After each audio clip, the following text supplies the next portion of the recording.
Do you, in real life, love shopping for shoes? No, I hate shopping for anything.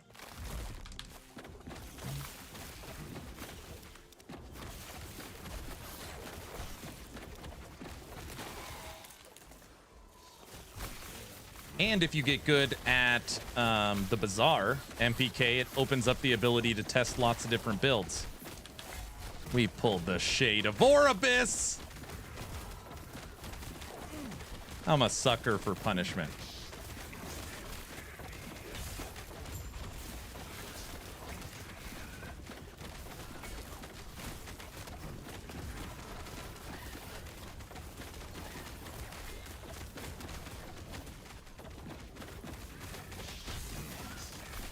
It's this idiot. There we go.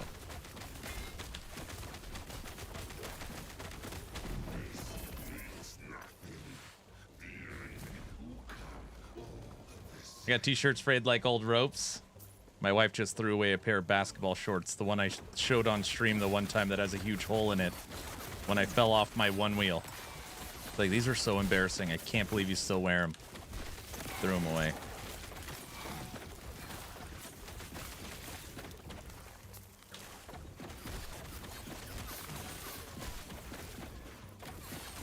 They were probably so comfy, right?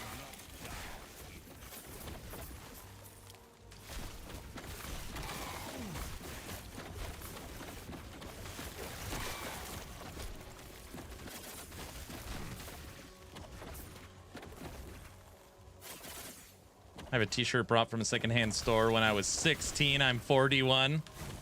42. Sorry, 41.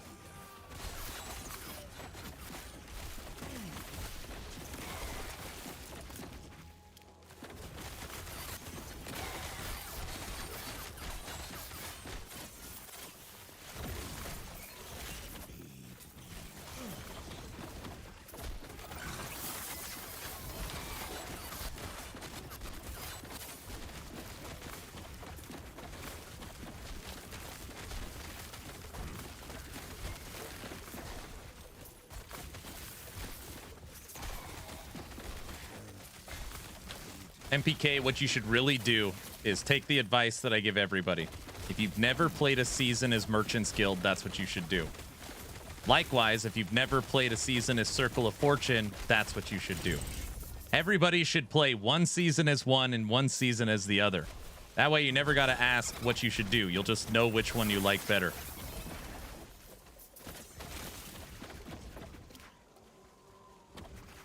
Okay, I'm 40. I'll be 41 in 5 days. All right, there you go.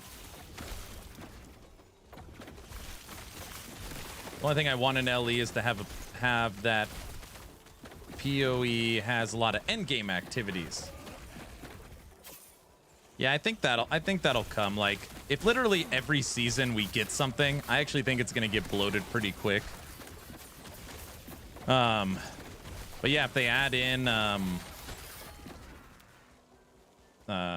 primal hunts this season with more woven echoes and balance and a new endgame boss, I mean, they really need a boss in between Aberoths, and I think they know that.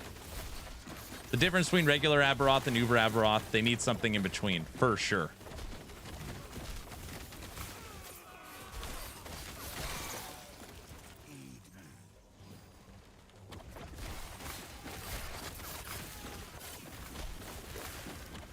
Imagine if you could farm exiled mages, pinnacle bosses, or nemesis bosses. Yeah, that would be cool.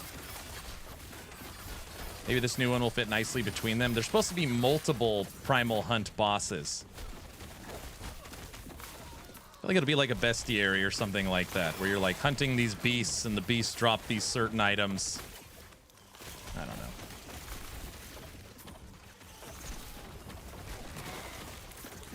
I got a shade while wearing the Ruthless boots. Very few things in LE have made me age faster than that fight. That's where you hit I and throw the boots off.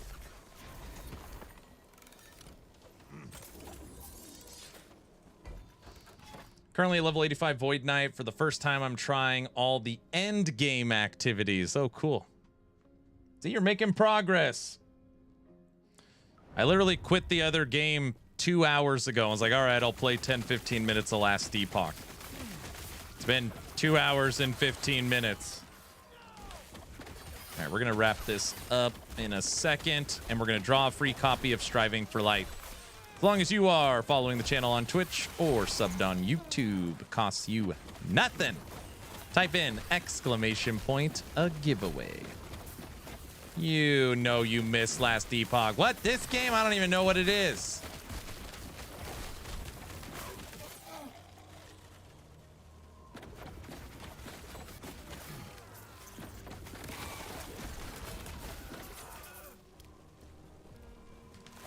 Never heard of it.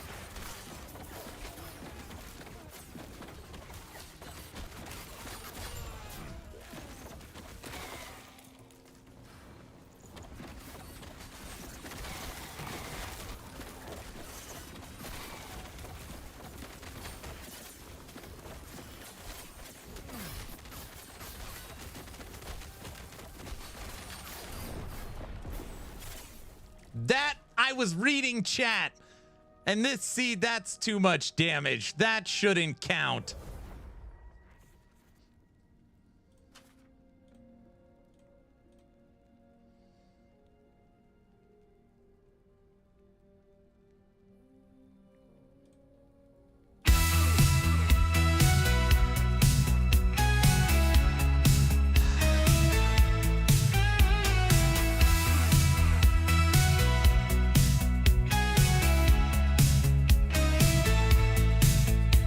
He loaded up strong, said this is the one. But 10 mobs in and he's already done. I'm gonna play Falcon Punch soon. Time to walk that path again. It's the walk of shame to the defense line. Another death, another sign. One more mark on that board of blame. Aaron's back in the walk of shame. Starting to think it's not the games. Very funny. His build looked good, his plan was tight. But RNG said not tonight. Now he stares at that white fence wall. Sharpie ready for the fall. It's the walk of shame to the defense line. Another rip in real time. One more tick in that hall of fame. Aaron's living the walk of shame.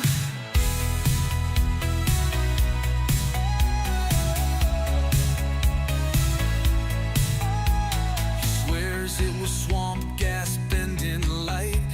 Reflections off Venus messed up his fight. It wasn't me. It He starts wasn't to my claim. fault.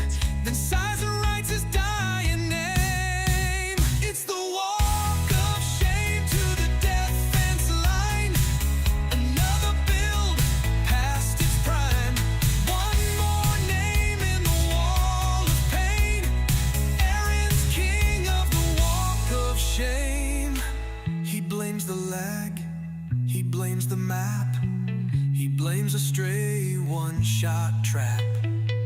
But we all know how this ends with the marker and that fence.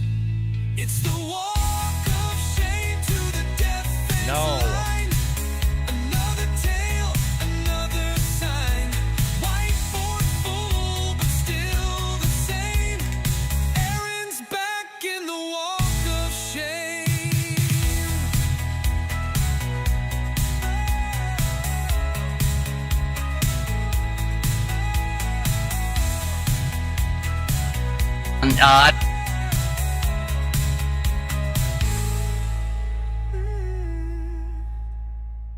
All right, setting up raid. By the way, that death was not, that doesn't count. So, just so we're all on the same page.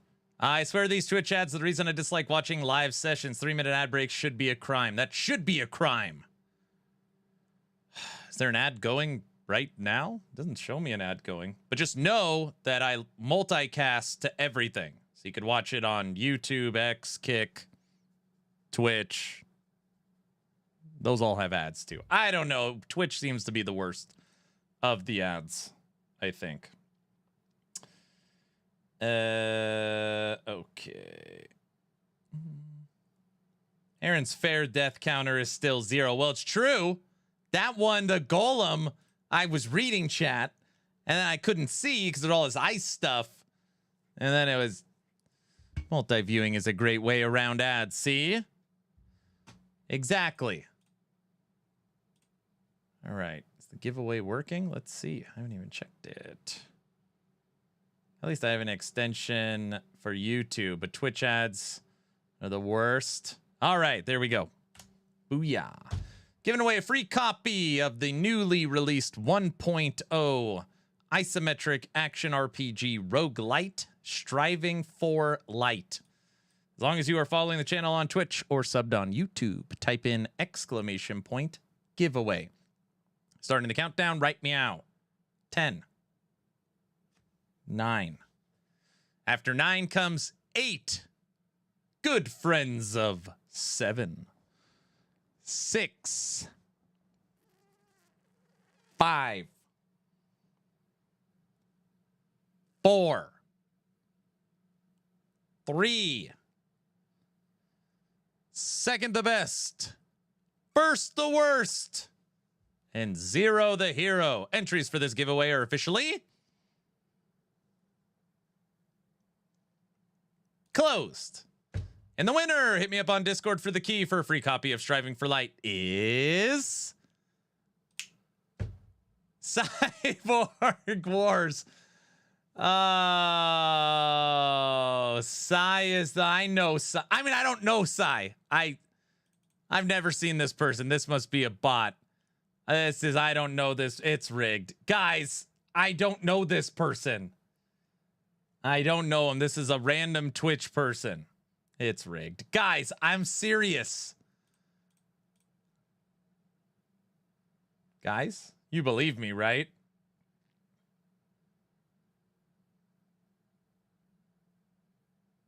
Okay. Did you know 6 fears 7 because 7, 8, 9? I did know that. I'll PayPal you later. He's just playing for laughs. Don't read. This isn't right. Tell them you're joking at least. It's confirmed. He's joking. Farthest Frontier playtest begins July 16th. Oh, wow. Crate. I'm a robot. I can't joke. Okay. Just remember I paid you more. It's always bots. This is a real person. He's a mod for EHG. No, that sounds bad. I don't know this person. I don't know him. I don't know him. Yeah, right. With the name Cyborg. Right. Diesel, I don't know him that well. It's a bot, confirmed. You just said you knew him. So let me get this straight. If I know the person, I'm hooking up a friend. Or it's a bot. Or I'm cheating or something. He is an LE Discord moderator, isn't he? I don't know if he's an LE Discord moderator. I'm not sure if that's confirmed. Or not.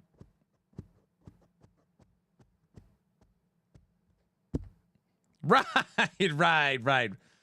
Weird how it's always some random who wins and never regulars. What do you mean?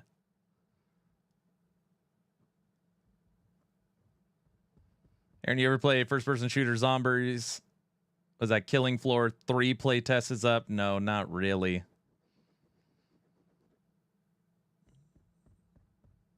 He is an LE moderator. All right, that's going to do it for this stream.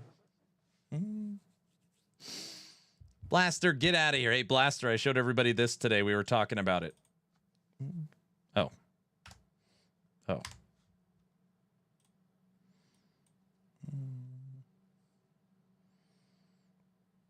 If it's not rigged, run it again. Oh, geez. Raven won the other day. Yeah, Raven won the other day. So, you know, that proves it. Thanks for all the advice. Have a good night. The biggest troll in our chat got it. Oh, brother. All right, everybody. I will see you tomorrow. Tomorrow, legitimately, I don't know what I'm going to play, but I could tell you Thursday we'll be playing Torchlight Infinite. So that's where we're at. Myth, thanks for the Prime sub. Hope you all have a fantastic night. If you need anything, hit me up on Discord. And I'm going to go work out and then work on a first impressions video for Striving for Light. Cyborg, I'll hit you up. If I could find you on Discord. Now, no, you hit me up because I don't. Bye, everyone.